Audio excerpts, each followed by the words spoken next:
this is what we should be talking about, is the idea that there's a merit-based system on being in the biggest races, which I believe there should be. If the goal is ensuring that the sport's clean, then we got to go back to the drawing board, talk about the testing, talk about the metrics that are tested, the frequency of the tests. UAE, for example, must be very comfortable with the point system. They have the budget to hire the best riders and are lucky enough to have the signature of a certain Tadej Pogacar in their roster that is always going to get points. Hey everybody, welcome to Beyond the Podium. If you joined us last week, you saw Phil Liggett weighing in from rural Africa, a little bit more closer to home between me and Brent Bookwalter, but we're going to get into some of Greg LeMond's comments recently, and Jonathan Vaughters, the manager of the EF Education First Squad.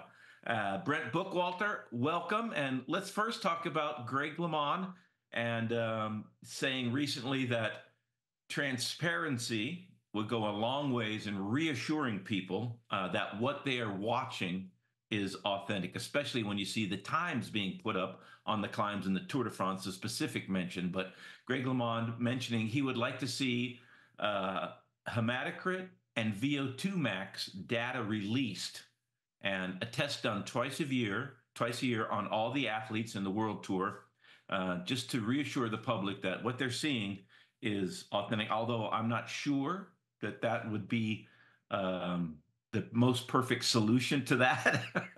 I don't know that your hematocrit and your VO2 max is a 100% indication of what you're capable of and what other things you might be doing.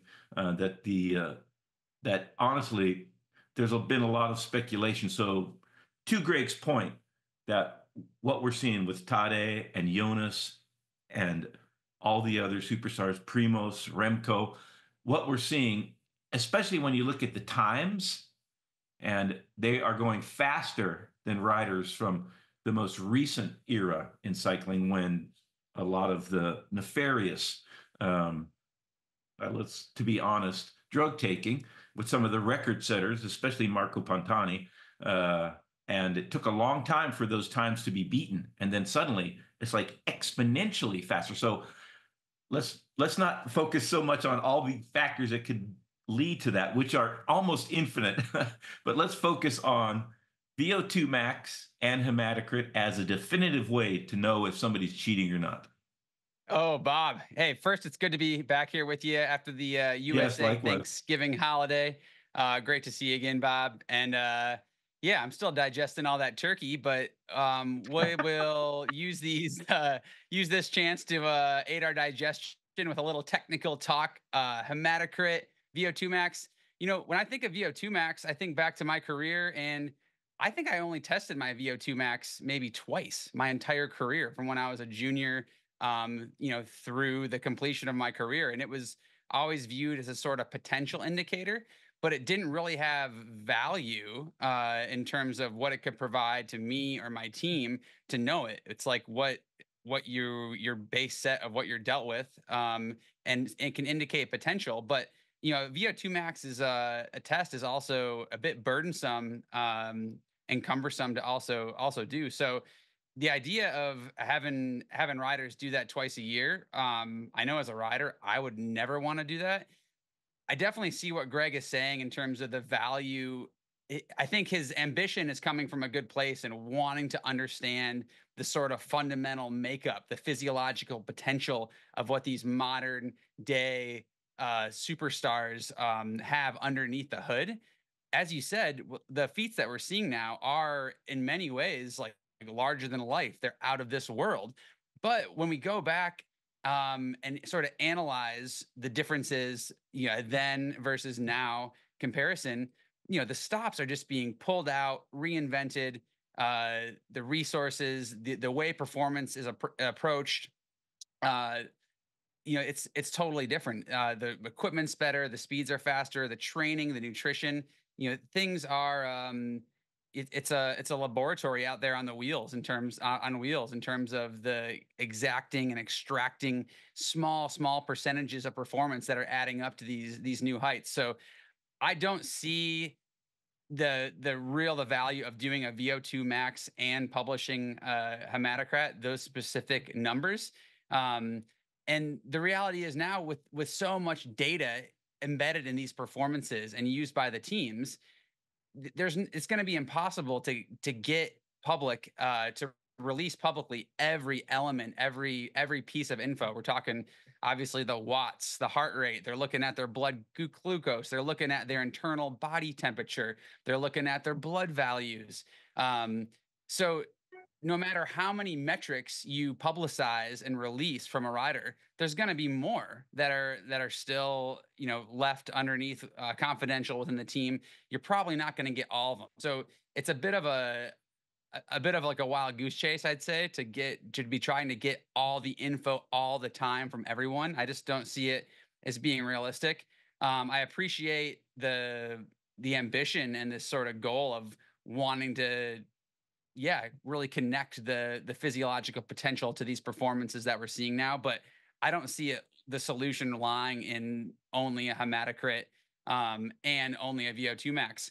The other thing with the hematocrit is a hematocrit only tells one part of the story, and this has come up over the years with the biological passport, which is still being monitored. And just looking at one number of the blood in an isolated sample of a hematocrit doesn't paint the whole picture of the red blood cells, of the lifespan of a red blood cell, and what is happening and how that's influencing performance as well. So again, I said just summarize it by saying it's a nice ambition, but I don't see a real huge tangible value in those two numbers. And it seems like VO2 max is a measure of how much oxygen you can take before you are producing more lactate than your body can process. And hematocrit a little bit different than that, although they are interconnected. So to Greg's point, that you would imagine, although like you said, there's so many other physiological factors involved, that's the amount of oxygen, basically a percentage that's in your red blood cells, your hematocrit. And for many years, it was when riders were using EPO to extend dramatically, emphatically, the amount that they are naturally able to produce, that oxygen, there was an upper limit of 50.9%. If you were at 51 or over, it was assumed, even though there were some inaccuracies in that you must be supplementally enhancing the oxygen. So hematocrit, VO2 max, and I don't know if VO2 max would necessarily go up if you were cheating with EPO, for example, or blood transfusions. Perhaps it would. But it's also to test the VO2 max, you have to go, for 20, 25, 30 minutes as hard as you can. That might not be ideal. Yes, with the mask in a laboratory.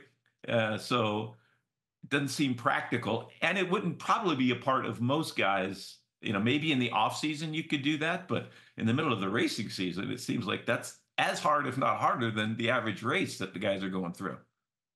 Yeah, on the topic of the doping and the past of the sport, love them, hate them, think they're great, think they've been successful. The governing bodies of the doping agencies, the responsibility and the accountability of maintaining a clean sport and enforcing accountability towards clean sport, it lies with them.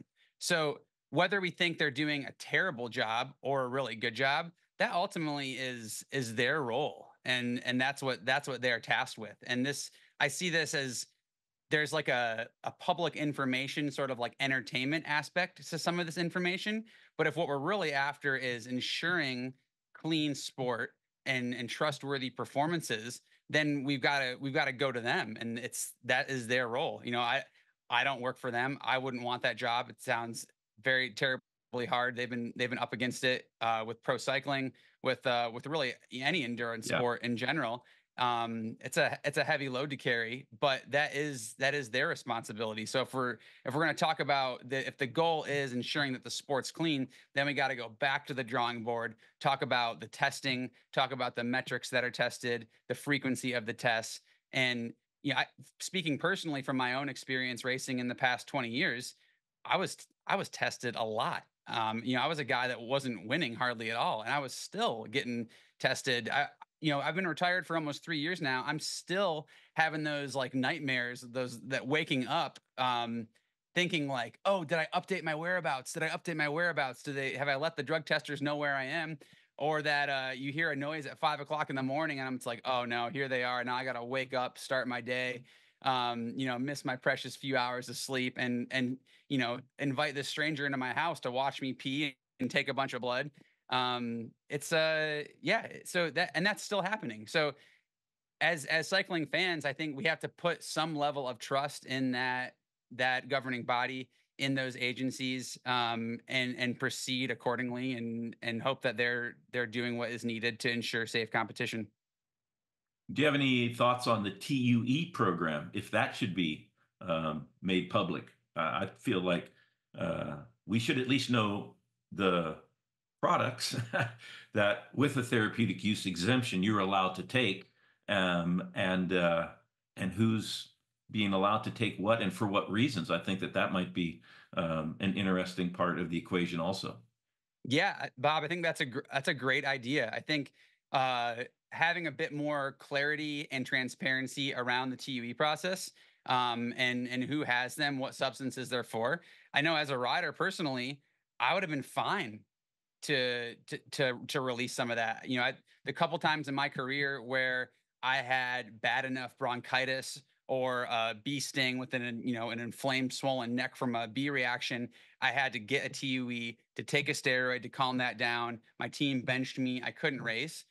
I'd be fine if they publicize that. And in the spirit of transparency, I think that's great. I think there is still sort of a rumor or a subculture underneath the surface of pro cycling about potential abuse of that TUE system, and gaming that system a little bit. So going as far to releasing some of that information, I think it'd be interesting. I think once again, cycling's a really tricky sport. It's so international, and you have all the health information privacy acts, whether it's the USA or whether it's another country, those change drastically as you move country to country.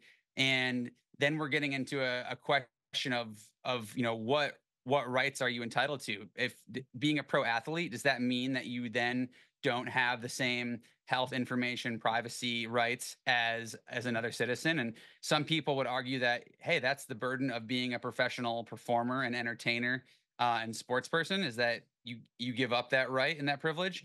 Other people would say, no way, man, you got to do it. So this is one area where I'm okay being retired, and we can just safely comment from the armchairs of our sofa here.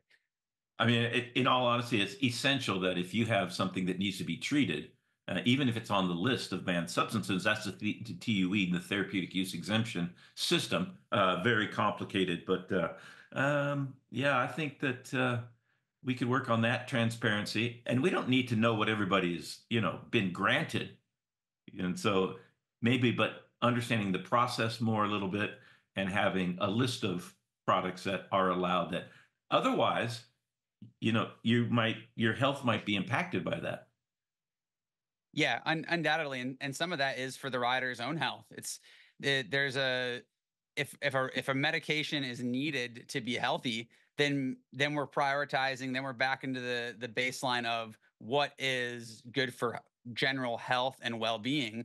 We're not talking about optimizing performance, and I think that's a challenging dynamic of any professional sport. Is you're talking about entire lives and livelihoods and sustainability of organizations on the line. And I think athletes' well-being and long-term health does get jeopardized and put at risk sometimes in the spirit of performance and making good on the long path and the long journey that's been traveled. So yeah, I think the team owners, the sponsors might have they would have a different perspective, because at that point they have invested everything, and if there is a medication that's available that will help a rider through a sickness or an injury and can allow them to continue the track, the argument is there to why not treat them and let them go. But yeah, undoubtedly there still is an accountability and a priority to protecting a rider and an athlete's long-term health that I think sometimes is neglected, and being transparent on the TUE process very well could at least play a role in helping that. All righty. Well, I'm sure we'll be talking about this indefinitely, all those considerations. Let's move on to the broader system of professional cycling and the UCI, specifically their points that you accrue as a team and as a rider throughout the season and all the UCI sanctioned races. There's a tier, a system. Winning the Tour de France, for example, 1,300 UCI points for the rider. That also goes to the team that he's racing for at the time. And so Jonathan Vaughters, our beloved colleague in professional cycling, has made some comments recently about how uncomfortable he is with the current UCI point system and that it has changed the way cyclists and teams approach racing. And getting points seems to be more important a lot of times in Jonathan Vaughters. And I have to agree with him. Rather than winning races, focusing everything the team resources are on winning a race, maybe getting some points with a couple of riders is more important to stay in the top 18 World Tour teams. And if you're not, you have to depend on being invited to the biggest races. And so Jonathan thinks that the point system is having a negative effect on the actual way the sport is approached by the teams and the racers. Do you agree with that? Oh, Bob, here we are again, November, December, talking about the points. Bob, you've seen so many iterations of this point structure, whether I it's have, yeah. nation ranking or World Cup or World Tour or whatever you want to call it. Was there ever a Yes. point in your career or your lifetime that you've seen a system of points or rankings and thought, that's it, they got it right, everyone's happy with it? Have we ever hit it? No, no, no, never. No. Yeah, I think the idea, though, maybe this is what we should be talking about, is the idea that there's a merit-based system on being in the biggest races, which I believe there should be.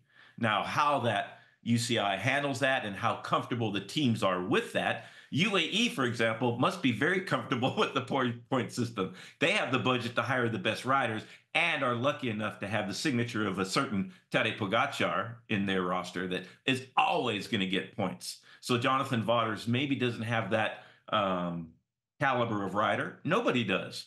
And so I think that the UCI is doing the best, and it, like you said, has evolved over the years. And I remember when they first introduced it, I had just started racing professionally, and the peloton was up in arms about it. It didn't change things very much for a long time, but the value for each rider based on how many points they could get, that was a big change. And so the what they could go to a team with was more than, I was third in the Grand Prix Frankfurt.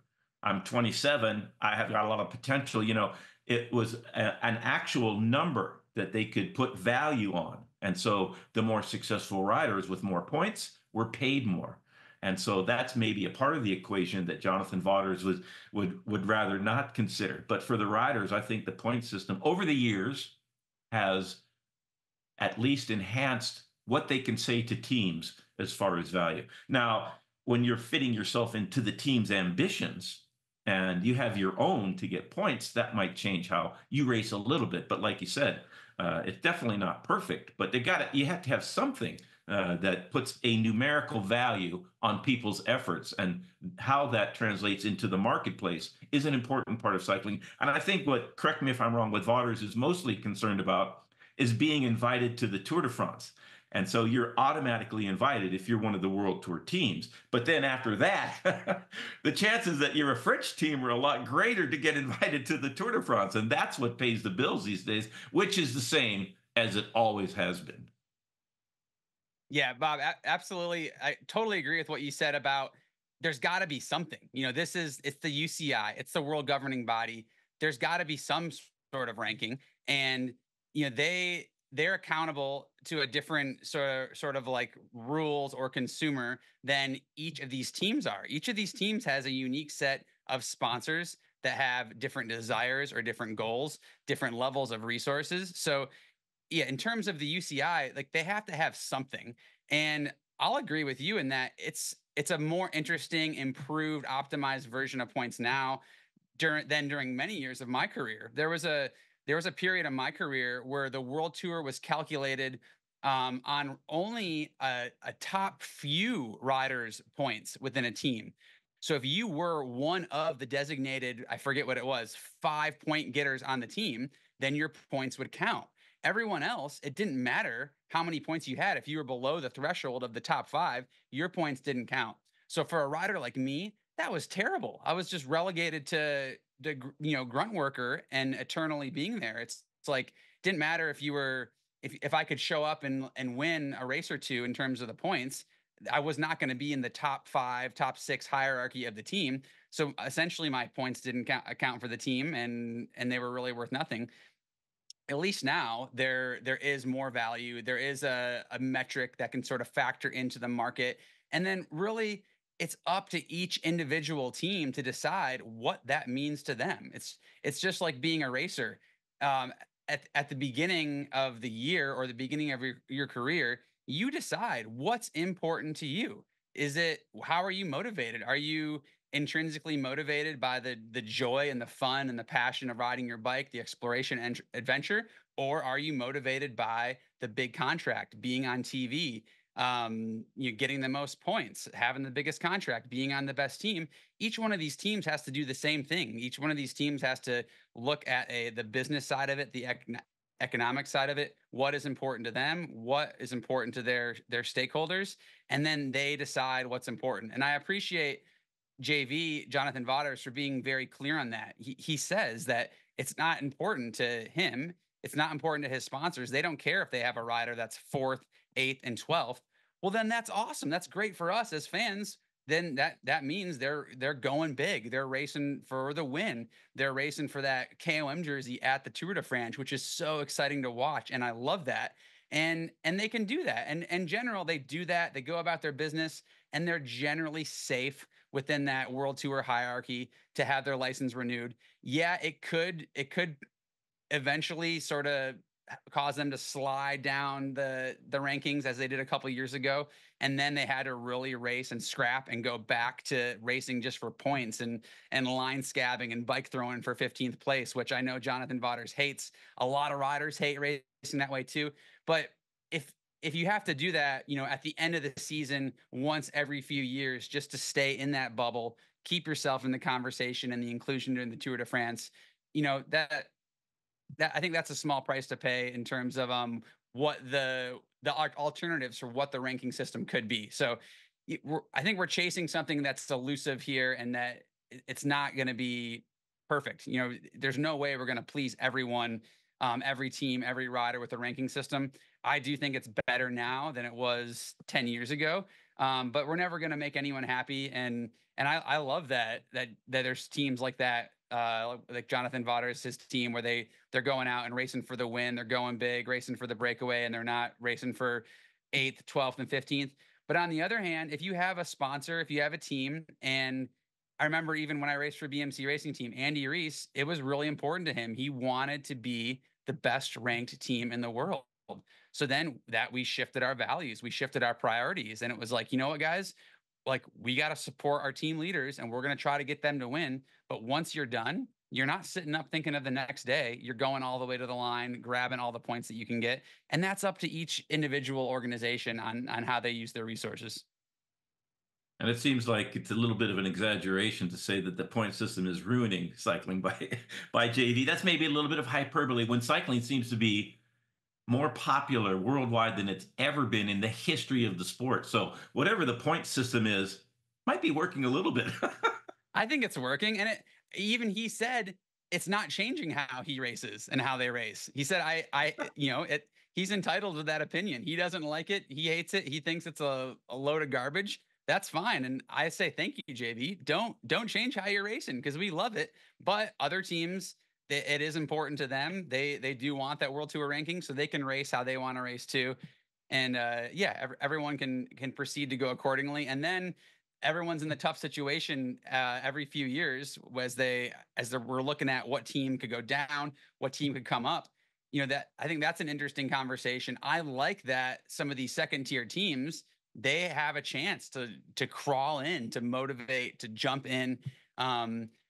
The downside of that I see is that when you have a team that's in the World Tour that is professionally ran, that has the budget, that has a supportive sponsor, if all of a sudden you're telling them like, take all your support and like, see you later, you don't get to be here, and you're offering it to a team at the second tier that then has to show a level of operation and a level of investment that may not be at the same level of professionalism, then then we're compromising the professionalism of the sport a little bit, and that gets very complicated and tricky too. So, just like the anti-doping jobs that are open, I'm not applying for those, and I'm not applying for the UCI governing body ones either.